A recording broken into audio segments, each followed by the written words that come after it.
السلام عليكم ورحمة الله، مرحبا بكم في قناة وصال وياسمين. كنتمنى تكونوا في أحسن الأحوال وانتم كتشاهدوا هذا الفيديو. اليوم بغيت نشارك معكم بريوات اللي كيجيو رائعين. يعني في نفس الفيديو غنشارك معكم بريوات اللوز وبريوات كاوكاو أو الفول السوداني. هنا خليكم مع المقادير وطريقة التحضير وفرجة ممتعة. أول حاجة غادي ندير غناخد كاوكاو أو الفول السوداني. انا خديت هاد النوع صراحه كيجي حسن في البريوات. غادي نقيه عاد كندير في الفران حتى كيتحمر. هنا ما واضحش مزيان، يعني كيبان هنا باقي بيض ولكن ما واضحش مزيان. يعني غادي نشعل الضوء باش يبان لكم اللون ديال الكاوكاو كي درت ليه في التحمر، يعني غير حمرته شويه صافي.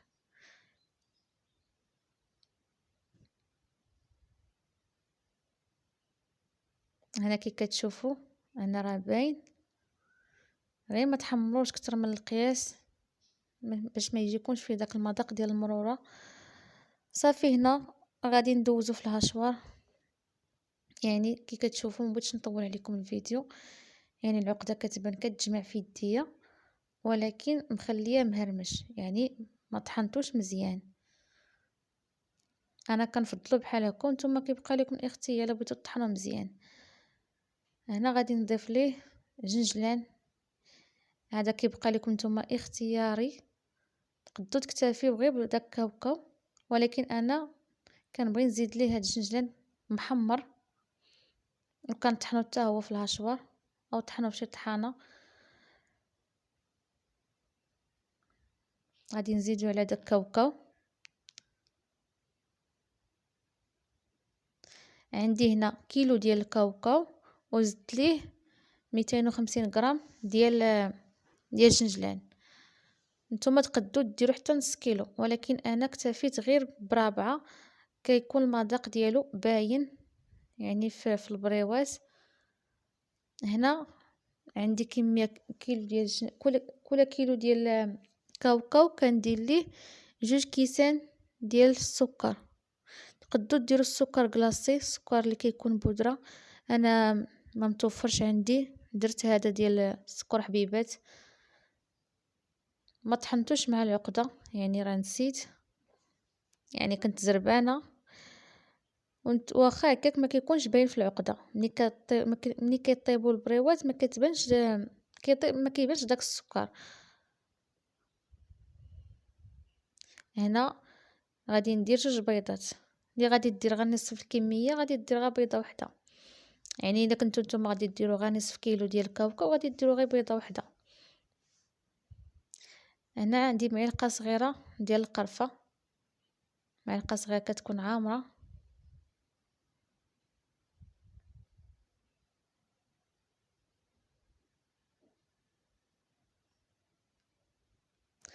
بالنسبه للزبده ما غاديش نقدر نقول لكم شحال، حيت انا كندير عيني ميزاني، حيت على حساب كي درتو العقده. الا طحنتوها مزيان يعني كانت معلكه ما غتديش لكم الكميه بزاف ديال الزبده والماء الزهر. انا كندير الماء الزهر والزبده حتى كتجمع لي العقده، حتى كتبان لي العقده صافي تجمعات، صافي كنحبس.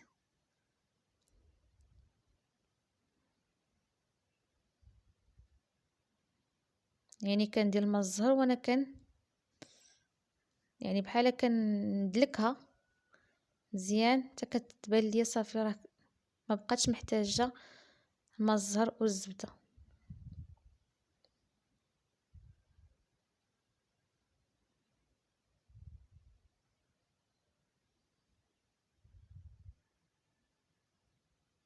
تقدروا تضيفوا حتى شويه الزيت نباتيه مع الزبده، انا ما درتهاش ولكن كنديرها، لكن هاد المره ما ضفتهاش.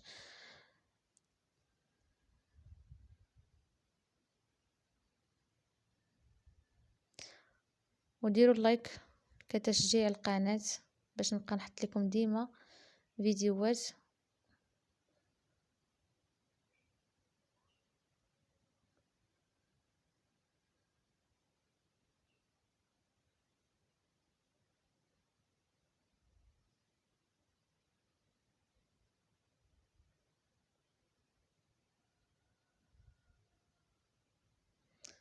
صافي هنا كنبقى هكا حتى كنشوف العقده صافي ما بقاتش كتفرتت. انا مشيت غسلت يديا باش نوريكم العقده كي كتكون.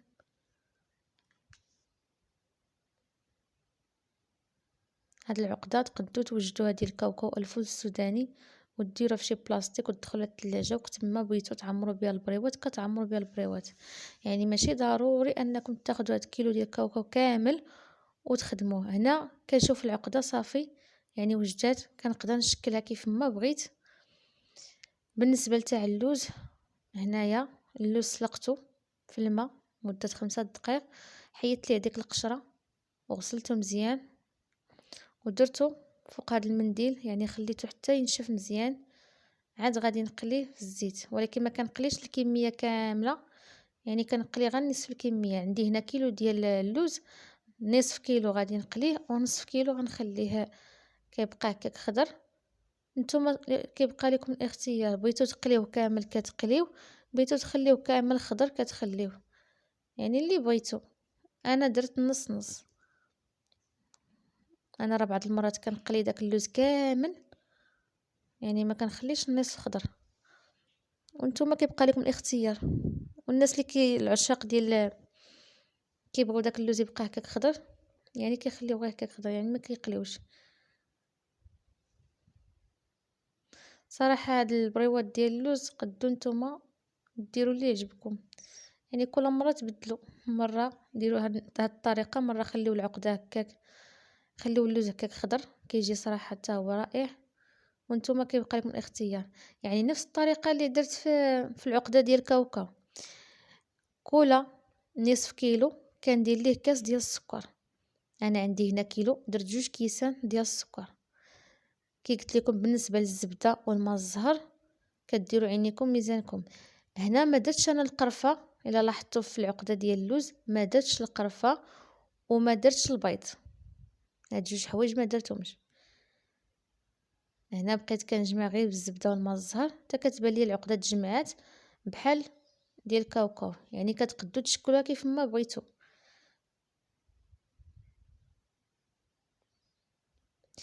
باش ما نطولش عليكم الفيديو، يعني نفس الطريقه.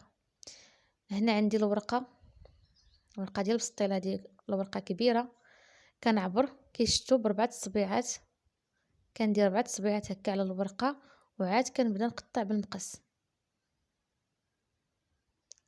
صافي كتاخذ واحد الشريط وكتبقاو شادين عليه العبار.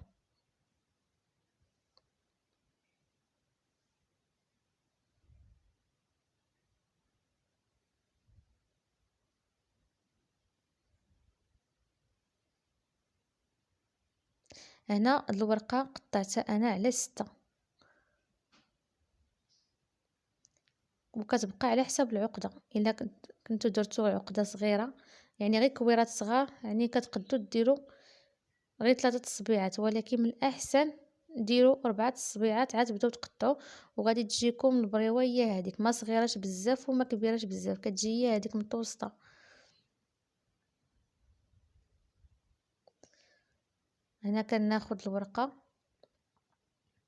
وكناخذ هذا العقده وكنبقى نتني. الا بانت ليا يعني بحال عريضه من شي قنت، كنبدا نتنيها بهذه الطريقه. كي شفتوا انا غادي كنلف وكنجمع الورقه.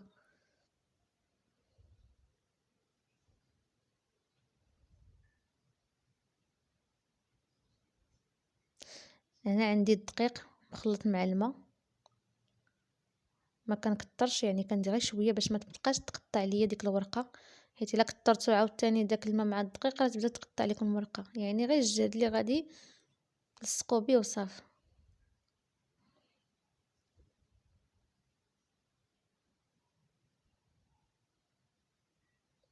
يمكن لكم يعني توجدوا العقده وتحطوها في الثلاجه، ديروها في البلاستيك وديروها في الثلاجه، عاد تمشيو تجيبوا الورقه.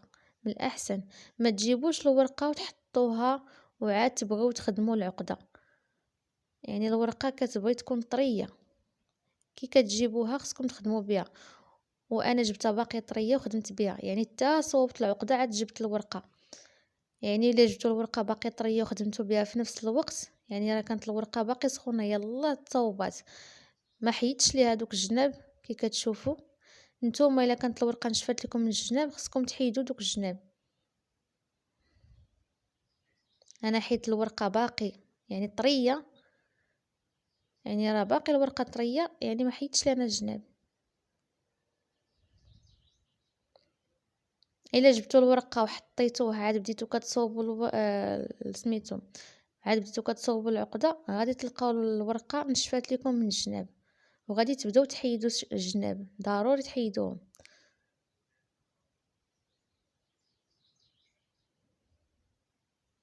غندير معكم وحده ببطء باش نشرح لكم الطريقه، يعني الطريقه سهله صراحه، كتبان صعيبه من يلا كتبغيو تخدموها، ولكن الا تبعتوا هاد الطريقه راه كتجي سهله. وصراحه البريوات كيبغيو بنيه الخاطر.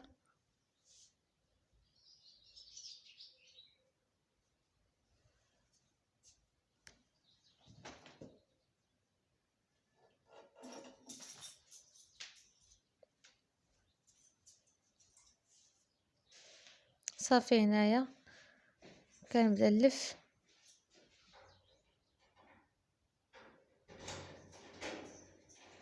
وديما كندير صبيعاتي هنا في هاد الريوس وكنبدا نقاد،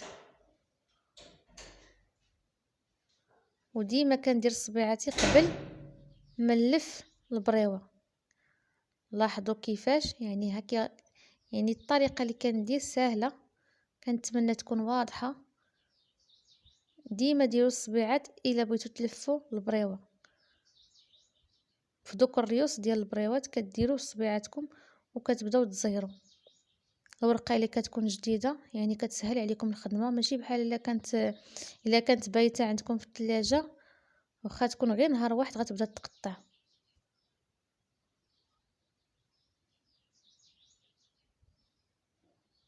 كي قلت لكم نصيحه، الا بغيتوا تصوبوا البريوات قادوا العقده هي الاولى، عاد تجيبوا الورقه.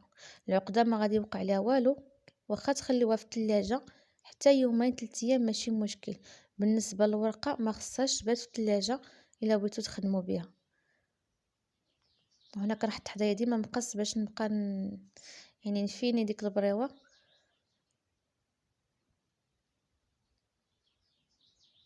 صافي كنبقى هكا حتى كنكمل.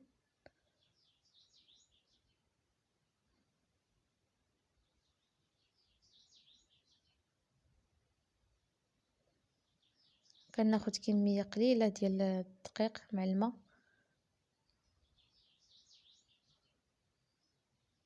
حيت الورقه باقي طريه. الا كثرت داك الدقيق مع الماء غادي تبدا الورقه تقطع. واللي بغات تعرف العقده شحال درت فيها، انا درت فيها 11 غرام اللي درت فيها، يعني 11 غرام كتجي هي هذيك. واللي ما عندهاش الميزان غادي دير غير عينيها ميزانه، يعني قياس في يديها.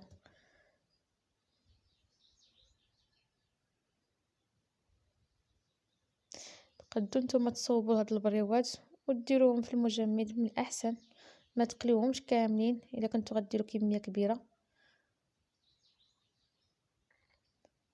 يعني تبقاو تقليو غير كميه اللي غتدي لكم بحال هكا اسبوع، عاد عاوتاني قليو. انا هذه طريقتي كتجيني احسن.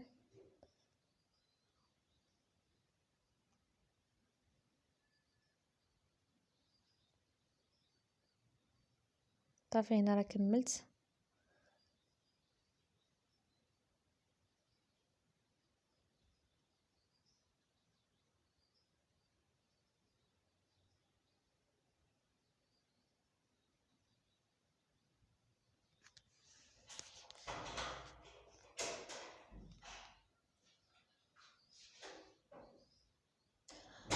صافي هنا غادي ندير المقله، غندير فيها الزيت ونخلي الزيت حتى تسخن، عاد غادي نبقى ندير البريوات.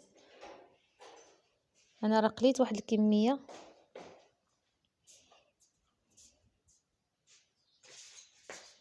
انا درت 2 مقالي حيت كنت كنقلي مع 3 ديال الليل وبغيت غير نسربي.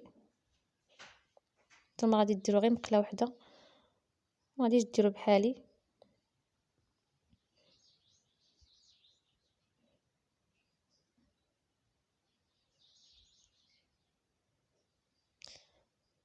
وهنا كديروا العافيه مهيله، يعني ما تجهدوش البوطه باش ياخذوا داك اللون موحد.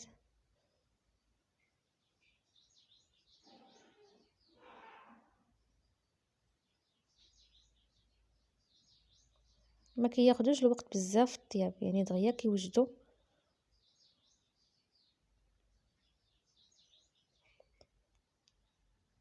واللي عجبها الفيديو كنتمنى تشترك في القناه وتبارطاجيها مع الناس والحباب باش تهم الفائده، واللايك كتشجيع القناه. وهنا غنبقى بنفس الطريقه حتى كنكمل كاع الكميه اللي عندي. وقبل ما تقليو البريوات كتخليو البريوات حتى كينشفوا.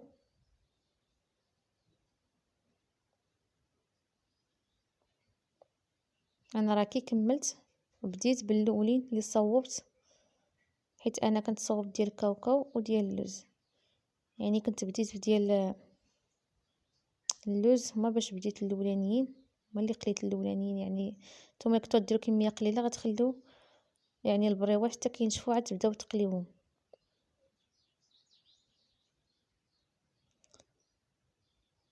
وغا كيبانوا لي البريوات كيذهبوا لهم اللون صافي كنحيدهم.